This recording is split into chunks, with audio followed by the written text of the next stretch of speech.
ശബരിമല മകരവിളക്ക് ഉത്സവം ഇനി 2-3 ദിവസം കൂടി കഴിയുമ്പോൾ സമാപിക്കും. നട അടയ്ക്കും 20-ാം തീയതി. മകരവിളക്ക് ഇന്നലെ കഴിഞ്ഞു.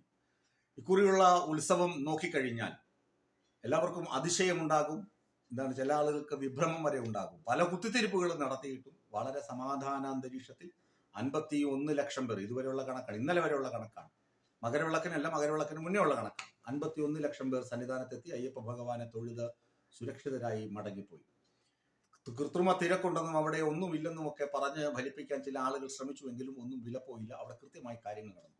ഏകദേശം 429 കോടി രൂപയുടെ വരുമാനവും മകരവിളക്കിന് തൊട്ടു മുമ്പുള്ള ദിവസം വരെയുള്ള കണക്കുകൾ ദേവസ്വം ബോർഡ് നിരത്തിക്കഴിഞ്ഞു. ഇത് ശബരിമലയുടെ സുഗമമായ നടത്തിപ്പ് നടന്നത് ദേവസ്വം ബോർഡ് ഉദ്യോഗസ്ഥരുടെയും വിവിധ വകുപ്പുകളുടെയും, കേരള പോലീസിന്റെയും വിവിധ വകുപ്പുകളുടെയും സംയുക്തമായ പരിശ്രമ ഫലമായാണ് എന്ന് പകൽ പോലെ വ്യക്തമാണ്. ഈ നന്മ എടുത്തു പറയാൻ ആരും ഇല്ലെന്ന് മാത്രം. അവിടെ എന്തെങ്കിലും കുഴപ്പമുണ്ടായെങ്കിൽ പിണറായി വിജയനെ തെറിയും പറഞ്ഞ്, പിണറായി വിജയന്റെ കുടുംബത്തിലിരിക്കുന്നവരെയും തെറി പറഞ്ഞ് ഒരു ആത്മനിർവൃതി അല്ലെങ്കിൽ ധൃതംഗ പുളകിതരായിട്ട് ചില ആളുകൾ ഞെളിഞ്ഞ് നടന്നേനെ. അതാണ് പച്ചയ്ക്ക് പറഞ്ഞാൽ വാസ്തവം. നല്ലത് നടന്നാൽ ഒന്നും പറയുകയുമില്ല. എന്നാൽ ഞാൻ പറഞ്ഞു വരുന്നത്, ശബരിമല ശാസ്താവിന് ഒരു അച്ഛനുണ്ട്. അച്ഛന്റെ സ്ഥാനത്ത് നിൽക്കുന്ന ഒരാളുണ്ട്. അതാണ് തന്ത്രി കണ്ഠരര് രാജീവ്. തന്ത്രി കുടുംബത്തിൽ പരശുരാമൻ നേരിട്ടാണ് ഇവരെ ഈ ക്ഷേത്രത്തിലേക്ക് നിയോഗിച്ചത് എന്നാണ് ഐതിഹ്യം പറഞ്ഞു കേൾക്കുന്നത്.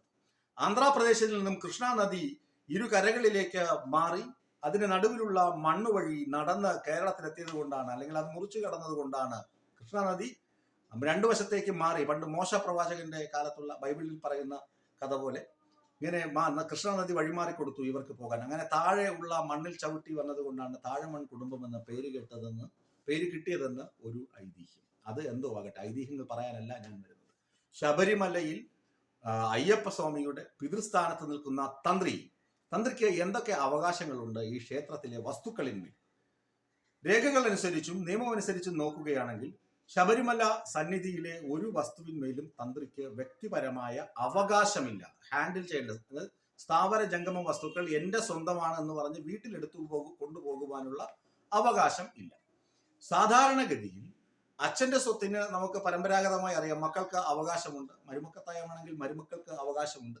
ഇതൊക്കെ പറഞ്ഞു വരുന്ന പാരമ്പര്യം ഉണ്ട് നമുക്ക് റവന്യൂ രേഖകളിലൊക്കെ അങ്ങനെയാണ്. അങ്ങനെ വെച്ച് പരിശോധിക്കുകയാണെങ്കിലും മകന്റെ സ്വത്തിന് അച്ഛൻ എത്ര പങ്കുണ്ട് എന്ന്, അല്ലെങ്കിൽ അച്ഛൻ എത്ര വിഹിതം കിട്ടും എന്ന് ഇതുവരെ പറഞ്ഞിട്ടില്ല. രക്ഷകർത്താക്കളെ നോക്കിയില്ലെങ്കിൽ ശിക്ഷാ നടപടികളെ കുറിച്ച് മാത്രമേ എനിക്കറിവുള്ളൂ. നിങ്ങൾക്ക് കൂടുതൽ അറിവുണ്ടെങ്കിൽ കമന്റ് ബോക്സിൽ എഴുതി എന്നെ അറിയിക്കാം. എന്റെ അറിവിനെ നിങ്ങൾക്ക് വിപുലപ്പെടുത്താം. ഞാൻ പറയുന്നത്, ഈ തന്ത്രി ക്ഷേത്രത്തിലെ പുനരുദ്ധാന പ്രവർത്തനങ്ങൾ നടക്കുമ്പോൾ കൊടിമരത്തിൽ സ്വർണം പൂശുമ്പോൾ ഈ ക്ഷേത്രത്തിന്റെ കൊടിമരത്തിന്റെ മുകളിൽ ഒരു കുതിരയുടെ ശില്പമുണ്ട്, സ്വർണത്തിൽ.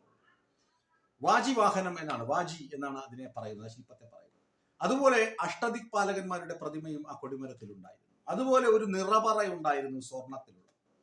ഇതൊക്കെ കാണാനില്ല. അന്വേഷിച്ചു നോക്കുമ്പോൾ വാജിവാഹനം തന്ത്രിയുടെ വീട്ടിലുണ്ട്. അന്നത്തെ ദേവസ്വം ബോർഡ് അംഗമായ അജയ് തറയിൽ പറയുകയാണ് അതിന്റെ അവകാശി അദ്ദേഹമാണെന്ന്. വാജിവാഹനം, ഈ വാജിവാഹനം വീട്ടിൽ കൊണ്ടുവച്ച അന്ന് മുതൽ കണ്ഠരര് രാജീവർക്ക് ഇരിക്കപ്പുറതിയില്ല.